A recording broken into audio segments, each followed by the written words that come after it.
Ассалаумалейкум. Бүгінгі видео Дәулеткерей күйшінің көпшілік білмейтін өмірінің кейбір тұстарына арналады. Егер де просмотр жақсы жиналатын болса, әлі де басқа да күйшілерге осындай видео дайындауға дайынмын. Ал кеттік. Дәулеткерей төре тұқымнан шыққан декті Әбілқайыр ханның шөбересі. Кейін Әбілқайыр ханнан кейін Нұралы хан болады. Нұралы ханнан кейін Бөкей ордасын құрған Бөкей хан. Одан кейінгі Шығай хан, яғни Дәулеткерейдің әкесі Шығай хан билік басына келеді. Шамамен осы уақытта Дәулеткерей дүниеге келсе керек, бұл 1820 жыл екен. Шығай хан өзінің денсаулығына байланысты билікті Жәңгір ханға береді. Шамамен 6 жасқа келгенде Дәулеткерейдің әкесі қайтыс болып, өз ағасы Меңдігерей Бөкей хандықтың ауылына қоныс аударады. Шамамен 1850 жылдары Дәулеткерейдің өмірінде 3 маңызды оқиға болады. Ол күйші Мүсірәлі Бердәліұлымен танысу, Герасим Вашенко есімді сол кездегі кеңесші, кейін уақытша кеңес төрағасы қызметін атқарған азаматпен достық қарым-қатынас ұйымдастыру және Ноғай ордасының басшылық қызметіне тағайындау болған екен.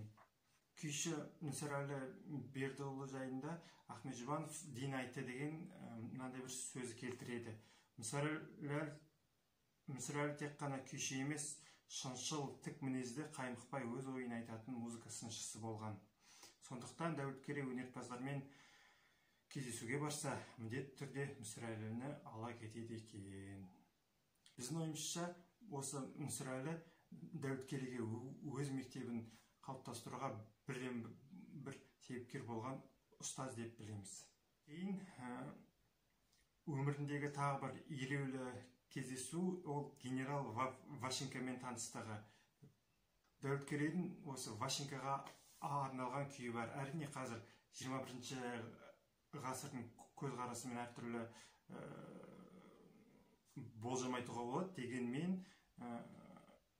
көп деректерге сәйкес Вашенко Дәулеткерейдің өзіне ғана емес, оның ағайындарына да көп көмек тигізген екен. Мысалға 1852 жылы Вашенконың тікелей қолдауымен Дәулеткерей Ноғай ордасының басшысы болып тағайындалады. Осы 50 жылдары хан ордасына өнерпаздар келген екен. Ішінде австриялық пианистер, француз арфашысы, опера әншісі, скрипкашы шеберлер бар екен. Және Аравина жазуы бойынша жақын жерде орналасқан Ноғай ордасынан Дәулеткерей бір айға жуық жатқан өнерпаздарға, яғни хан ордасына келіп, сол концерттерді, қойылымдарды тамашаламау мүмкін емес дейді. Және де Аравиннің айтуы бойынша сол кезден бастап Дәулеткерейдің музыкаға деген ерекшелігі, музыка деген жаңашылдығы осылай қалыптаса бастапты. 1852 жылы Дәулеткерейдің ортасына орыс жағрафиялық қоғамның экспедициясы келеді. Экспедиция құрамында Чередеев есімді әскери топограф әрі суретші болған екен. Және сол кезде мына бір суретті салған екен. Бұл жерде ортада күй тартып отырған Дәулеткерей шөге сыбызғышысы отыр, және күй тыңдап отырған Дәулеткерейдің әйелі Саржан. 1859 жылы Байманы қазақтардың көңілін аулау үшін орыс билігі би сұлтандарды Мәскеу мен Петербурға сапарлатып қайтуға шақырады. Әр аймақтан 2-2 адам таңдап алынып, бәріне шақырту жіберіледі. осы шақыртулардың ішінде Дәулеткерейді де арнайы шақырған екен. Мәскеуге сапар мына жол бойынша жалғасқан екен. Әрбір елді мекенде делегация бірнеше күн аялдап, түрлі жәрмеңкелер мен концерттерге, театр қойылымдарына қатысып жүрген. Сонымен 16 тамыз күні делегация Мәскеуге жетеді.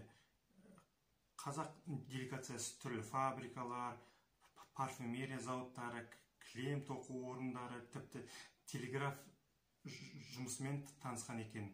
Және үлкен театрда Катарина балетімен қоса атақты Вердидің Травиата операсын көріпті.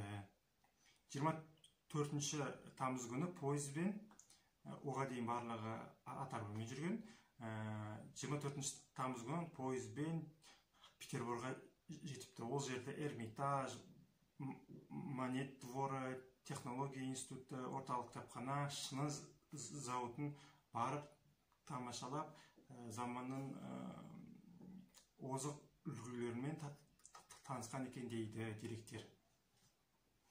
Мына сурет сол кезде фотоға түссе керек.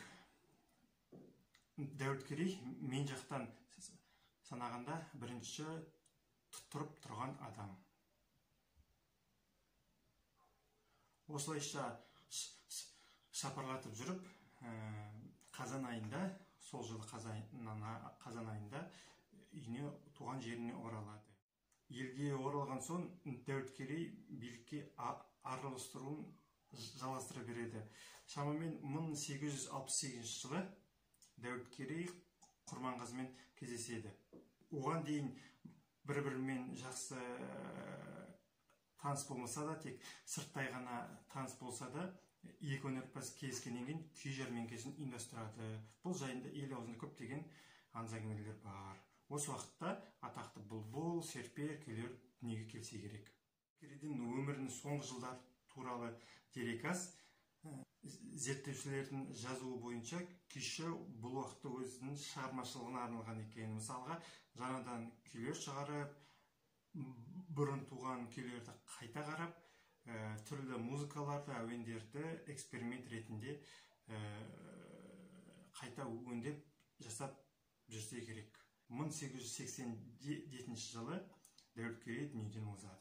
Құрметті көрермен, мен бұл видеоны Аравинның мына зерттеуі бойынша дайындадым. Әрине, ел арасында түрлі әңгімелер көп.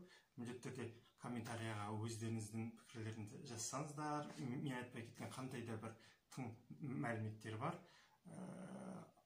жазып отырсаңыздар. Әлі де осындай бір жаңа видеоларды жазуға тырысамын.